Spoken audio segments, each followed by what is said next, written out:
Bienvenue à vous, chers téléspectateurs. Un agent de l'unité départementale de maintien d'ordre a été assassiné mardi matin à Pernier, dans la commune de Pétionville. Par ailleurs, Stevenson Théodore est décédé à l'hôpital adventiste de Dikini des suites de blessures par balle lors de l'attaque d'un autobus lundi à Martisson. Les porteurs de l'accord de Montana préconisent des mesures urgentes pour restaurer la sécurité dans le pays. La Société haïtienne d'aide aux aveugles, CHA, se prononce en faveur d'une éducation de qualité pour tous les citoyens à besoins spéciaux dans le cadre de la journée caribéenne des malvoyants mardi. Et puis à l'étranger, la mission des Nations Unies au Mali, MINUSMA, dit avoir noté une augmentation exponentielle des violences imputables à l'armée au cours du premier trimestre 2022. Restez branchés, le détail c'est tout de suite. Si vous jugez que cette vidéo est intéressante, n'hésitez pas à liker et partager la vidéo. Et surtout, n'oubliez pas de vous abonner à cette chaîne et activer la cloche de notification pour ne pas louper aucune de nos vidéos. Si vous nous rejoignez maintenant, vous êtes sur la télé Pacifique, vous suivez Info Pacifique, le développement. Un agent de l'unité départementale de maintien d'ordre, UDMO, a été assassiné mardi matin à Pernier, dans la commune de Pétionville. Il se trouvait dans son véhicule quand il a été abattu par balle par des individus armés qui l'ont conduit par la suite à Pernier 28. Le défunt résidait à Pernier 26. Par ailleurs, les groupes armés ne cessent de faire des victimes au sein de la population à l'entrée sud de la capitale. En effet, Stevenson Théodore est décédé à l'hôpital adventiste de Dikini des de blessures par balle lors de l'attaque d'un autobus lundi à Martisson. Le défunt était âgé de 19 ans. Il se trouvait à bord d'un autobus de la compagnie Voix des Anges qui a été pris pour cible par les gangsters de la 3e circonscription de Port-au-Prince. 2 autres passagers sont sortis également blessés de cette attaque. Les porteurs de l'accord de Montana continuent de réclamer l'instauration d'un climat sécuritaire dans le pays en vue d'assurer la quiétude dans les foyers et le retour à la normalité constitutionnelle. Lors d'une conférence de presse mardi, le docteur Alphonse Harold Enold a indiqué que les autorités devraient s'atteler à ramener la sécurité sous toutes ses facettes dans la vie quotidienne des citoyens. Il souligne que la résolution de la crise sécuritaire, la stabilité et le progrès socio-économique resteront un leurre en Haïti qui doit en outre retrouver sa souveraineté, a plaidé Alphonse Harold Enold. Il est au micro de Gérard Hirsch, Résil et Jocelyne François. À partir de ce moment, l'école brésilienne développait, en dedans l'armée brésilienne, ensemble de théories qui concernaient territoire et dans des cas où on doit poser des questions d'études pays, eh bien, il a tenu compte de aspects, force, faiblesse, opportunité avec menace. Il a tenu compte de réalité par rapport avec l'espace géographique qu'il y a là-dedans. Parce qu'on n'est pas capable de décider. Alors, je dis nous tout ça pour quelle raison? Nous devons citer des marches là comme à la racine de nos mots. Parce que faut que les gens qui font pays et qui battent la sécurité, qui ça fait? Dans qui démarche ils mettent tête et qui fait que journée aujourd'hui la difficulté qu'on gagne yo même pas gagner. Et puis dans le même espace de sécurité nationale, ça les poser des questions de territoire, nous poser des questions de souveraineté.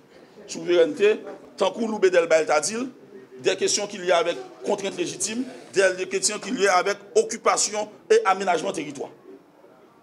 On est que François Dieu dit que depuis ou pas qu'à questionner, ou pas capable de gagner manipulation à 100%, question de souveraineté, à partir de ce moment, légitimité rentrer en ligne de compte et nous avons plusieurs exemples, nous sommes capables de faire la journée aujourd'hui là. Et peut-être nous allons retourner sur eux. J'aime déjà quelques questions, nous allons retourner sur eux au fur et à mesure. Ensuite, là nous finissons poser dans la sécurité nationale la question de souveraineté, nous avons des questions de dépendance surtout.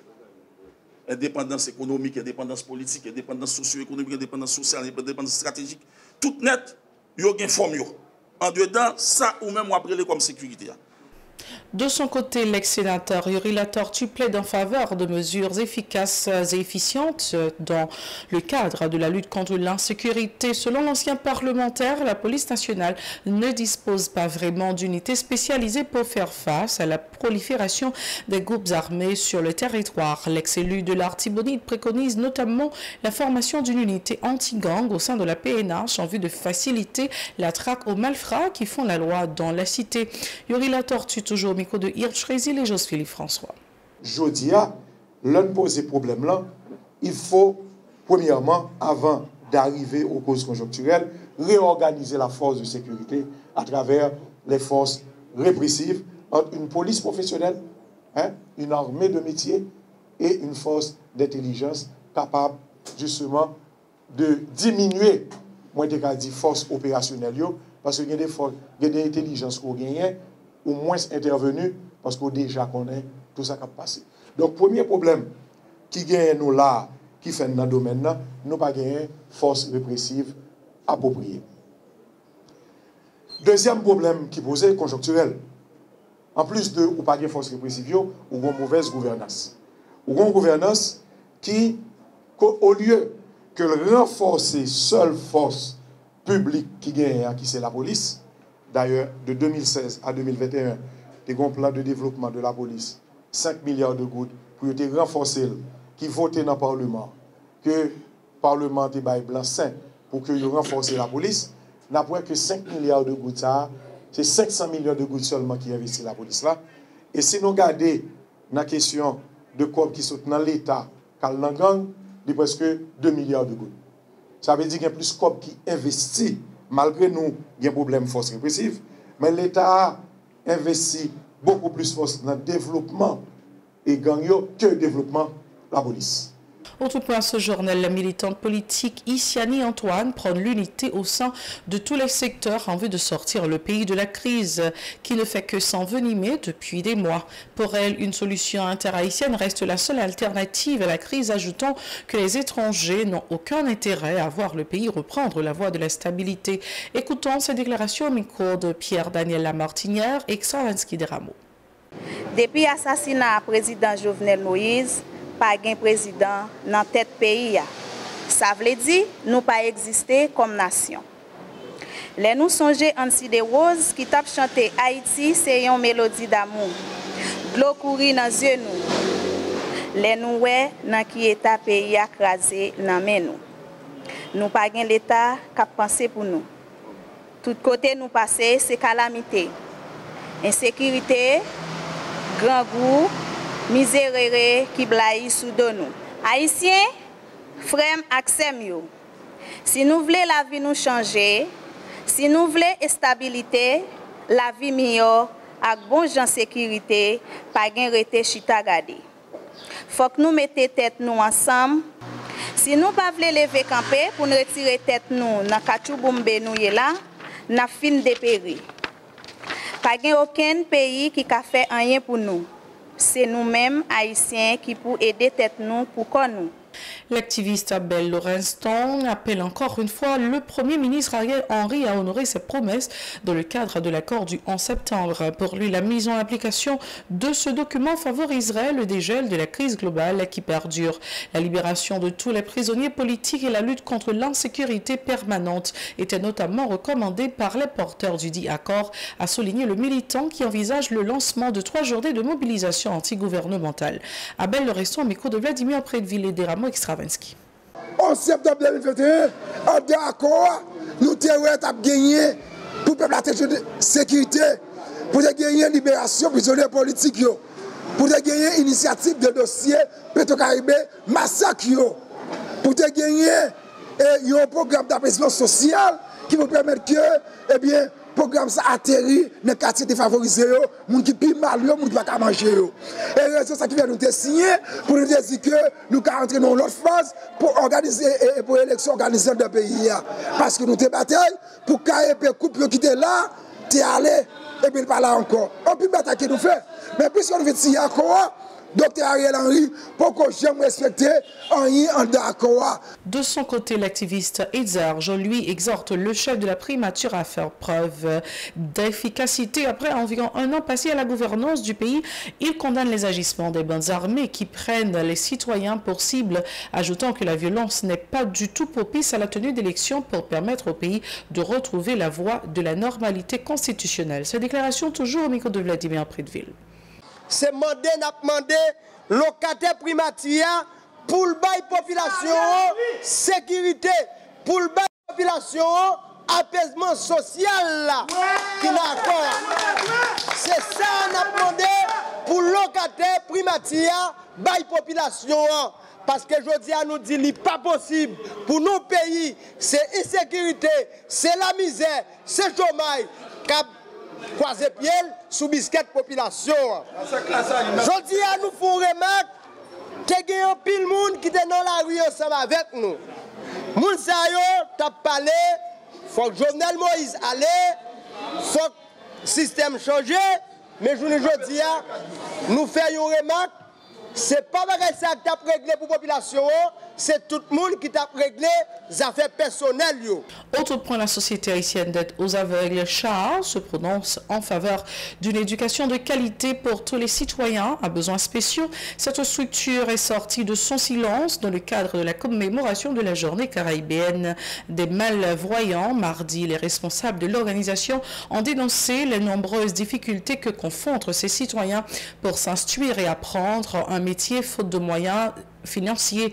Ils sollicitent un accompagnement du gouvernement tout en dénonçant la crise globale qui endurcit le quotidien de ces gens. Écoutons Saül Brunel au micro d'Aubert Char, les mots de les gens. La fête dans des conditions extrêmement difficiles.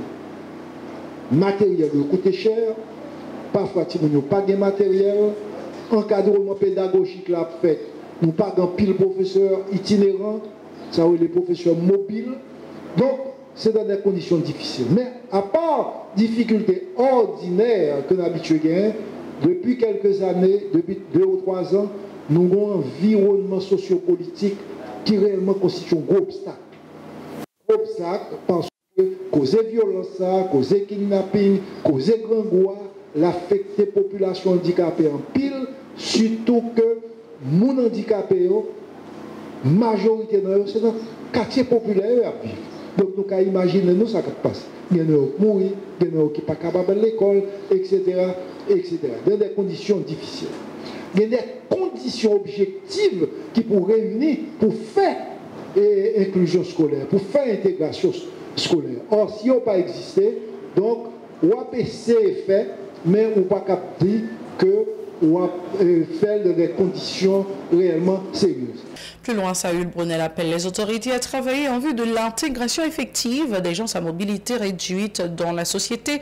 Il préconise la mise en place d'un module spécial réservé à l'enseignement de ces personnes qui devraient être admises aux établissements scolaires, tant publics que privés. M. Brunel soutient aussi l'idée de créer une langue des signes haïtienne et rapport à la mentalité et la culture du pays dans le cadre de la politique d'intégration de cette catégorie sociale. Il se dit aussi partisan de la transcription des ouvrages scolaires en braille pour favoriser l'instruction des malvoyants. Saül Brunel est toujours au micro d'Aubert Char, les mots de les gens. Nous-mêmes, dans la journée 31 mai, journée caribéenne des non-voyants, nous profitons pour nous faire, ministre de l'Éducation nationale, là, 5 suggestions. Numéro 1, au niveau de la direction du génie scolaire, au niveau du ministère de l'Éducation nationale. Et bien nous-mêmes nous disons qu'il faut passer des instructions à la direction du génie scolaire pour que dans toutes les constructions d'écoles, toute l'école qui a bâti, que ce soit dans le privé, que ce soit dans le public, que soit capable de bâtir à la lumière des normes d'accessibilité universelle. Deuxième, par exemple, suggestion ou recommandation. Dans la loi du 13 mars 2012, dans l'article 83, il dit que 12 mois après la publication de la loi, il faut que le ministère de l'Éducation nationale introduise dans le programme de formation des maîtres des modules en éducation spéciale et inclusive. Mais jusqu'à présent, ce n'est pas fait. Merci d'avoir été des nôtres. C'est la toute fin de ce journal. Restez branchés à la Télé Pacifique. Au revoir, à la prochaine.